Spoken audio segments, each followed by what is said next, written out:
Et si la véritable force, celle qui façonne nos vies, ce n'était pas tant les circonstances extérieures, mais plutôt notre façon de penser. Surtout quand personne ne regarde. C'est de ça qu'on va parler aujourd'hui. De la pensée, mais pas comme une simple émotion passagère, non. Plutôt comme une véritable discipline, quelque chose de concret, de quotidien. Voilà, c'est vraiment la question de fond qui va nous guider. Parce que réfléchissez-y un instant. Avant que quoi que ce soit de tangible, de visible n'apparaisse dans une vie, eh bien il y a toujours une idée, une sorte de plan mental qui a déjà pris racine. C'est là que tout commence. Alors le principe de base, il est assez simple en fait. C'est un peu comme pour un bâtiment. Une vie, elle aussi, se construit à partir d'un plan. Un plan mental, invisible. Et ce sont nos pensées qui dessinent ces plans. Le truc, c'est qu'on a tendance à les sous-estimer, n'est-ce pas? On se dit « Oh, c'est juste une pensée, ça passe ». Mais en réalité, elles finissent par former des schémas, des habitudes. Et ces schémas, eh bien, ils deviennent des directions de vie. Et là, attention, c'est un point super important. Il ne s'agit pas du tout d'optimisme béat ou aveugle. Pas question d'ignorer la douleur ou de faire comme si les difficultés n'existaient pas. Non, pas du tout. L'idée, c'est plutôt d'apprendre à, à orienter son monde intérieur, mais avec intention, pour que nos actions soient guidées par la clarté, par la lucidité et non par la peur. On connaît tous ça, cette petite voix intérieure, celle qui commente tout ce qu'on fait sans arrêt. Le problème, c'est que quand cette voix n'est pas entraînée, disons, elle devient un dialogue incessant qui finit par modeler notre expérience émotionnelle bien plus que n'importe quel événement extérieur. Et on a l'impression que cette voix dit la vérité, qu'elle est objective. Mais en fait, pas vraiment. En réalité, elle ne fait que refléter un conditionnement. C'est juste un écho du passé, de nos expériences, de nos échecs, de nos succès aussi. Si elle est très critique, c'est simplement qu'elle a été habituée comme ça. Mais la bonne nouvelle, c'est que ce qui a été appris peut être réappris, ou pour être plus juste, rééduqué. Par exemple, face à un défi, un truc imprévu, hop, la pensée jaillit toute seule, c'est trop. Ça a l'air d'un fait, d'une évidence, mais non, c'est juste une habitude mentale. Ou alors, on fait une erreur, et tout de suite derrière, une autre pensée en écho. De toute façon, je suis toujours voué à l'échec. Ça crée une sorte de chaos intérieur, un sentiment d'impuissance. Mais là encore, c'est une interprétation. Ce n'est pas une fatalité. Et parfois, c'est avant même de commencer. L'esprit qui murmure « je ne suis pas prêt ». Et voilà, le potentiel est étouffé avant même d'avoir pu s'exprimer.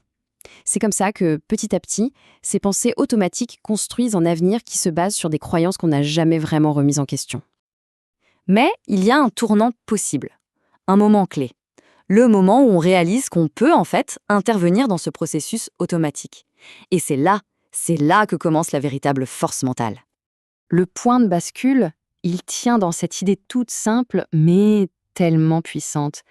Personne n'est obligé de croire tout ce que l'on pense. Laissez cette phrase résonner un instant. Elle est incroyable, non? Parce qu'elle crée un espace entre la pensée qui arrive et notre réaction. Et dans ce tout petit espace, il y a le choix d'évaluer ce dialogue intérieur. Alors, soyons clairs. Le but, ce n'est pas de contrôler chaque pensée qui nous traverse l'esprit. Franchement, ce serait épuisant et impossible. Non, il s'agit plutôt d'apprendre à sélectionner, à choisir. Le moment où on arrête de s'identifier à chaque pensée négative, eh bien, elle perd son pouvoir. Elle n'est plus un ordre à exécuter. Elle devient juste une suggestion. Une suggestion qu'on peut accepter ou refuser.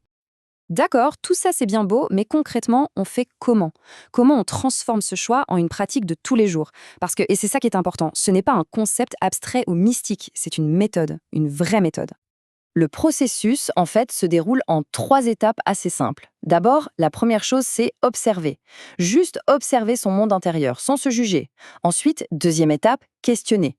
Au lieu de gober la pensée directe, on se demande « Ok, est-ce que cette pensée est utile? Est-ce qu'elle m'aide ?» Et enfin, troisième étape, rediriger.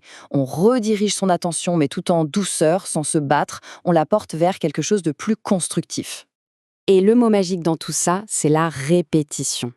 C'est exactement comme pour le sport. Le corps se renforce avec des efforts répétés, et bien l'esprit s'affine avec la constance. À chaque fois qu'on choisit une interprétation plus constructive, on est en train de tracer un nouveau chemin en quelque sorte. On le renforce. Et avec le temps, ce qui demandait un effort devient complètement naturel. Alors, à quoi ça ressemble le résultat? Qu'est-ce que ça donne, cette pratique, au quotidien? Eh bien, ce n'est pas une sorte de positivité bruyante, exubérante, c'est bien plus subtil. C'est une force intérieure, une force tranquille, stable. On développe d'abord la résilience.